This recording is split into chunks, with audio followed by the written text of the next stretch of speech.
Hello, my name's Lucy. Welcome back to my channel.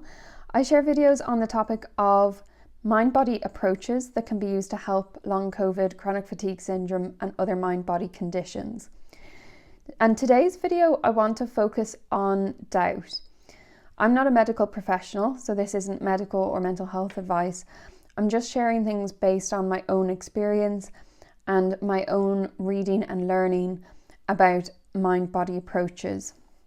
So doubt is such a common experience whilst using a mind-body approach. And learning to manage doubt is one of the most important things, and it can be one of the biggest challenges for a lot of people as well.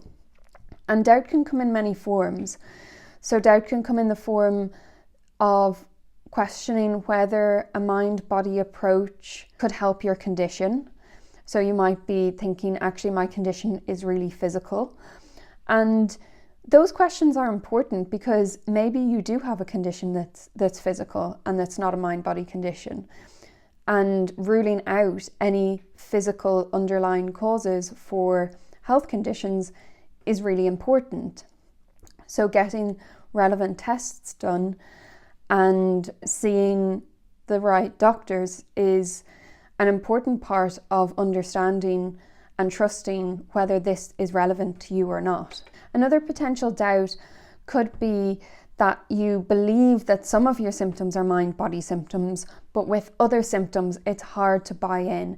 So maybe you believe that your fatigue is a mind-body symptom, but your migraines are not. Or that your leg pain is, but that your dizziness is not. So some symptoms can be harder for us to really believe that they're mind-body, and for many people that can be because they are really debilitating, they feel really awful and physical and real, which they are real. There are physiological changes that have to take place for those symptoms to come up, but that doesn't mean that they're not mind-body. So if there was a structural cause for them, a structural change, that could be different to a physiological change that causes them. Another form of doubt could be that you believe that all of your symptoms are mind-body symptoms, but you don't believe that you will be able to get better using a mind-body approach. And this could be because you've tried many different mind-body tools already and you haven't reached a full recovery yet. It might be that you are lacking in confidence that you'll be able to go through this process and manage the challenges. Or for some people, it's a feeling that they don't deserve to fully recover. And there are other psychological beliefs or ideas that can hold them back from fully trusting that this will work for them. I think it can be really helpful to look at doubt from a bird's eye perspective and break it down from afar. So if we think about doubt, we can see two parts to it. There's the thought that accompanies the doubt, and then there's the feeling. The thought might be a question, it might be to do with a lack of information, but it will be some type of question or something that feels like it doesn't fit for you to trust this process. And so in terms of the feeling then, we have to think about what doubt itself means. And if we doubt something, that means we don't trust it, that we don't feel secure and certain about that particular method. And if we don't feel secure and certain, we'll feel insecure and uncertain and unsafe, because if we don't trust something, then we don't see it as safe to lean on, to rely on, to believe that this is going to work. So I made a video about the number one question to ask yourself. And that video, the main topic of that video was to do with safety. One thing I mentioned in that video is that not feeling secure and not feeling safe is not something that happens just when someone becomes unwell. It could be a feeling that they've had for a long time before they were unwell. Maybe you're someone who doesn't naturally trust other people, who doesn't naturally trust other information, who questions things and generally feels uncertain in life, that there are lots of uncertainties, and there could be very good reasons why you operate in that way. And this can be really helpful and really protective, but also it can be something that we're really used to feeling. So I would identify as a person who questions things and likes to understand things in great detail in order to trust them. And that goes for everything. That goes for if I go to a doctor and they prescribe me a medication and they say this is going to help you with X, Y, or Z, I will go and do my own research, because I don't want to rely on that one person for that information. I prefer to rely on multiple different sources. So that's really useful in some contexts in life.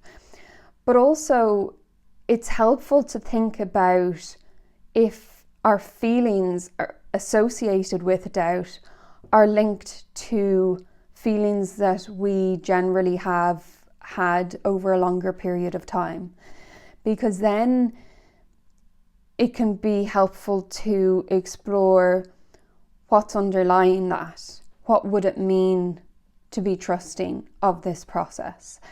And how is this new way of being, i.e. trusting, being able to relax, being hopeful, how would that look if that's not something you're used to?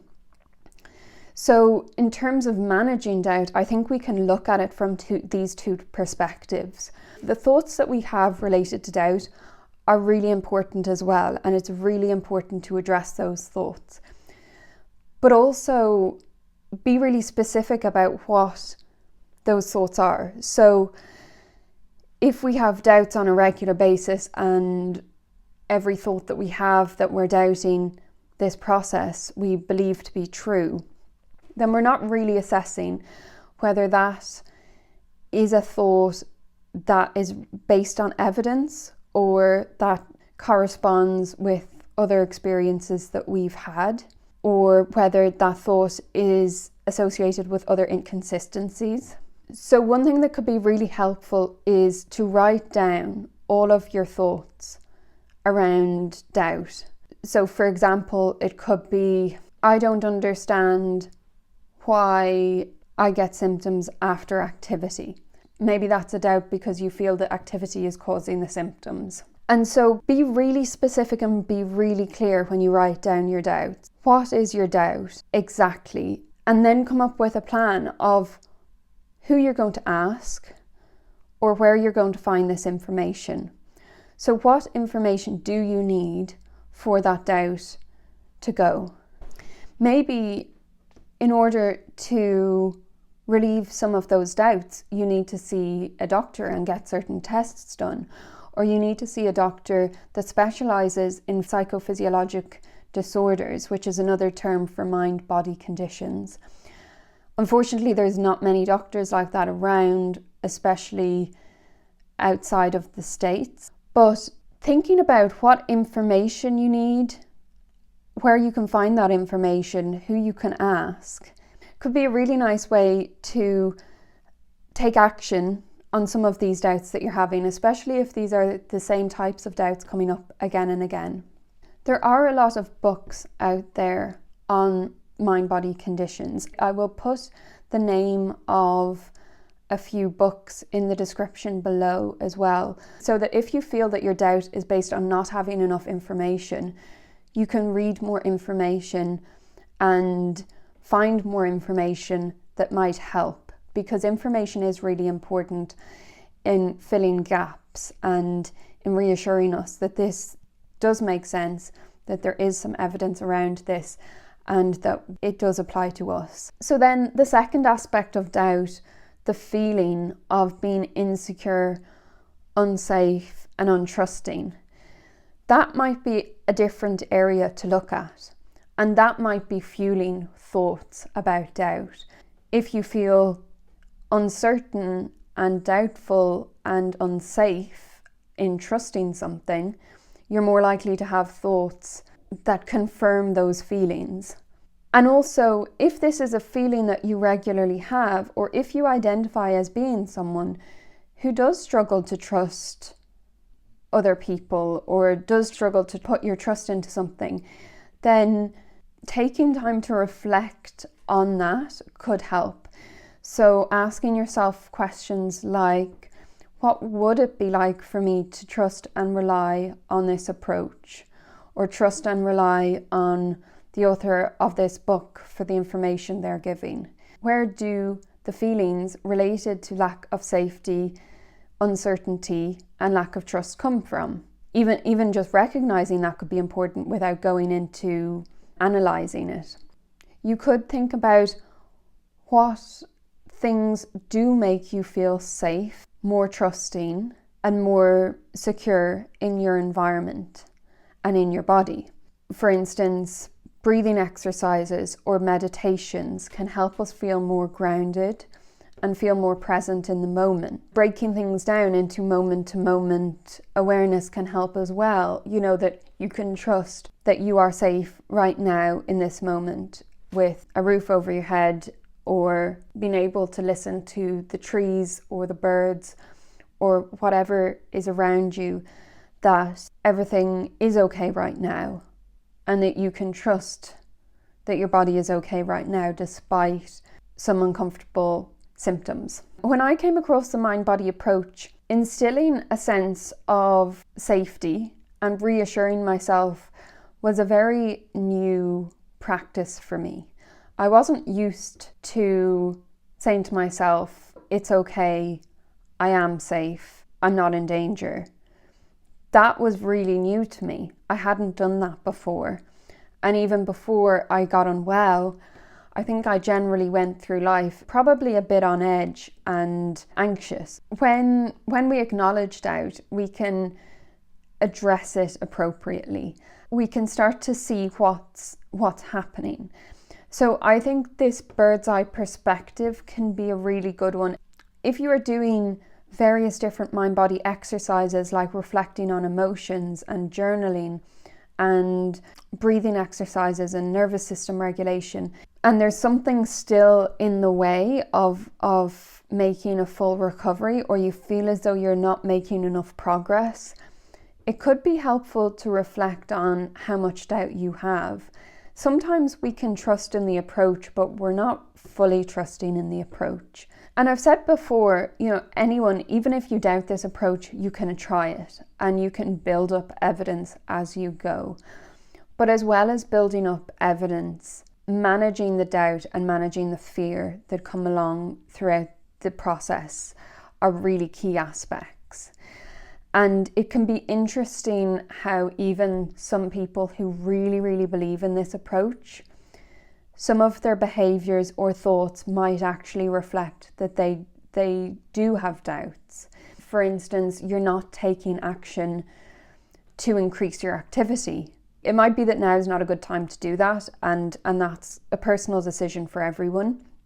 But it also might be to do with doubt in how you will cope, how your body will cope, how your body will react. It might be thoughts about symptoms being there all of the time without analysing the inconsistencies of when they're not there. We can have doubts that actually contradict other beliefs that we have. It takes quite a lot of awareness and self-reflection to bring attention to any doubts that might be in the way, and focusing on any possibility that doubt might be a challenge, especially if symptoms are not reducing.